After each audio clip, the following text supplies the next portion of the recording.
Good morning. It is Tamika Chambers with Create a Generational Love Cycle, all about dismantling the thoughts that created the cycle of pain and getting to the heart of the matter. Because if we can get to the heart of the matter, we can change the way we perceive our life events. We can soften our hearts. We can replant the right seeds in our mind that lead us to fruitful lives, that lead us to mastering our emotions and feelings, that lead us to creating a legacy, a sound legacy, a moral legacy, one that builds people up instead of tearing them down or feeling the need to dominate others. And so the thought came yesterday actually, to talk about fear. I was not going to do a podcast today because it was the numbers thing. I was on number this for seeds we plant. And so I'm going to stay within that number zone. But anyway, I digress. So fear, fear, fear. And the first thing that came to mind was one day after my experience in the dark wilderness of childhood sexual abuse. I was standing next to my mother's front yard. I was actually in that vicinity in my mother's front yard, and my mother planted all kinds of plants in the front yard. And it was a point I remember that I was like, man, we don't even really have a front yard because we have all these plants just here. And then it wasn't until years later that I realized that that plantful garden my mother had was the sanctuary that I use to help clear my mind, to help set some thoughts straight, to help replant positive thoughts instead of negative ones, including the thought that I didn't like the word mistakes. Mistakes sounded so negative. And instead, I said, I'm going to use the word life lessons. I said that I wanted to learn from my life lessons, preferably more of learning from others' life lessons, seeing what worked and what didn't work. And that was the birth of me becoming a student of life. And I think actually the birth actually took place the day that my father yelled at me for telling the family's quote unquote secret that he was abusing my mother. And it was that day that I said, no, it is not wrong. It wasn't wrong for me to tell the truth. It's you don't want to admit the truth. But regardless of that, seeds still of self-doubt and doubt sowed in my garden. I allowed those things to come in. When I went in, I also allowed some stuff to come in that played a role in my silence, as I was in the darkness. And I just knew that that wasn't the way life should be, that we should not, children should be able to enjoy their lives and not be something that you put your pain on, that we should, as adults, as elders, help children to navigate life, to sow those seeds of life lessons like my mother did. She the things that she experienced, she pretty much told us what it was, keeping it factual based. And off of her experiences, I gleaned life lessons, principles that I lived by, that I taught others by, that was the foundation of who I was as a working practice nurse, as an instructor, as a diabetes educator, now even as a mother and as someone who is trying to have her business or have a business, entrepreneurship. So it's these life lessons that have helped me to become the person that I am. And it's through though the pain that my soul became fertile to take on these life lessons, because I knew I didn't want anyone else. I didn't want to experience it myself, to do that, to project my pain on others intentionally, especially in that way. And I didn't want anybody to really to feel that way. about me, to feel sad. I knew what sadness felt like. I knew what anger felt like. I knew what confusion felt like. I knew what betrayal felt like. I knew what slander felt like. I knew what that felt like. So I wanted help. And that's when I reached out to nature and said, hey, I want to be aligned with nature. And so all of this took place, in the house that I'm talking about. We had this garden. And so back to my story, one day, just walking in the garden, side by it, and this thought came up, and I assumed that maybe I was thinking about the experience, but this thought came up and said, now that has happened, you are afraid of men. So that's the one fearful thought that I remember coming to me, and I didn't feel anything. It's like automatically my brain went into warp speed in the future, and I came back and I said, I can't live like that. So whatever it is that I saw, it wasn't something that I wanted to experience. And you've heard of the saying that false evidence, fear is false evidence appearing real. It's like an illusion. It's a mirage. It's something, if you think about, your reflection, it's something that you see, but you're seeing it because you are perceiving it through your mind. You're thinking about it, that this is something that is here. And I knew deep down inside that wasn't the way I should be. And you guys, I actually played with fear. Fearful things would come up, and it was part of what I had been through. And I would just kind of mess with it in my own way, and I think that was part of me intuitively kind of detaching from it, kind of making it so that it wasn't, it was there, but then it wasn't there.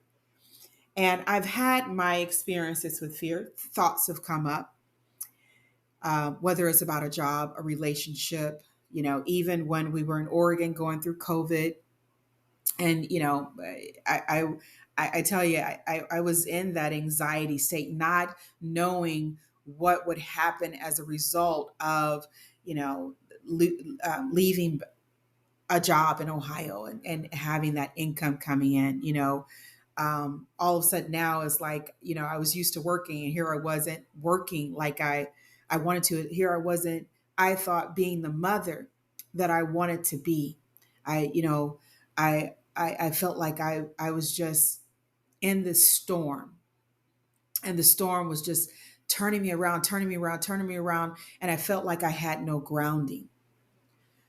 And that's what fear can do to you. We can be fearful of our weight, being overweight. We can be fearful of disease. We can be fearful of catching something. We can be fearful of losing everything that we have worked for throughout our lives, our retirement, our 401ks, relationships, marriages, ending in divorce, fearful of losing our children, to some type of event, school shooting. Every day we so many things can happen to us, but we don't have to live in fear, because there are things that we don't even know of, that's in the universe, that is going on in this world, that is years to come. We don't even know of what's going to happen. There are so many things we've been protected from throughout the day, that if we lived in that state of always being afraid, and I know there are people who do, who are constantly afraid of something we have put in our minds, something that we have picked up along the way, because we don't have the spirit of fear. If there was a spirit of fear, we would not have earth. If whatever created us was so afraid of what we would experience, it would not have created us. But in that, in knowing what we would experience on earth, it created us anyway, because it know that we are part of it. We are part of this power, this conviction that life is life. and life belongs to life, and we deserve to live. Life is not meant for us to be in fear, to be afraid of pursuing experiences, events. Not afraid as an entrepreneur, not afraid as a mother, as a father, a sister, a brother, a cousin, a niece, a nephew. We are not here put on earth to live in fear, to forever be afraid of what could happen instead of living in the present, to ever be afraid of what had happened instead of living in the present. I could not put what was done to me by others. And I didn't say this was English class. This is create a generational love cycle. And yes, I want to speak so you hear me, but I want to speak from my heart too as well. That fear is something we pick up along the way. I could not put it on other people because they are not the ones who did it. I've had relationships after my experience with abuse. And what I wanted to do was take every individual experience as it is, to give people the benefit of the doubt, to trust people unless they give me reason to not trust them. I deserved to have that type of life, that type of mindset that wasn't afraid to live, wasn't afraid to walk the streets in Eagle Park where I grew up at. That if it was my time to go, then I would leave. But life is for living. It's not for fear. There's a Bible verse that says that, we don't have the spirit of fear. We have power and love and self-control. And I stand on the foundation of helping others to remember who you are, of even myself, because I believe what we teach, we become. What we say, we become. Our words are so powerful. To speak a thought, to have meaning and purpose in our lives. And I believe that is that, the core of often when people homicides and suicides, is that somehow we've lost the meaning, we've lost purpose. We've allowed our fears to overcome us. We are here to master everything, to dominate, accept human beings, but to master earth, to master our emotions, our feelings, to master ourselves. And it was in Oregon that, yes, fear came, but I used the power of the principles. I used the power of my student mindset, reminding myself of who I am. All of these books, soaking them up. Louise Hay, James Allen, things that resonated with me, that helped me to remember, yes, that's who I am. I am not this fear. So it doesn't have to just come from the Bible or the Quran or any other book, but comes from what you resonate with, of who you really are, putting yourself out there, listening to others. Because remember, the truth comes, there are so many teachers. Everyone is our teacher. And if we are made from truth, then we have the ability to speak from truth, to write from truth. So it's not just one source that can help remind us of who we are, but it's multiple sources that speak about human dignity and respect and love that encompasses all. If we put ourselves in the right place, if we put ourselves in the right mind frame, what power do we have to really cultivate a mind, individual consciousness affecting collective consciousness, to live our lives more abundantly, And not just talking about financial, but a richness of mind, body, and spirit.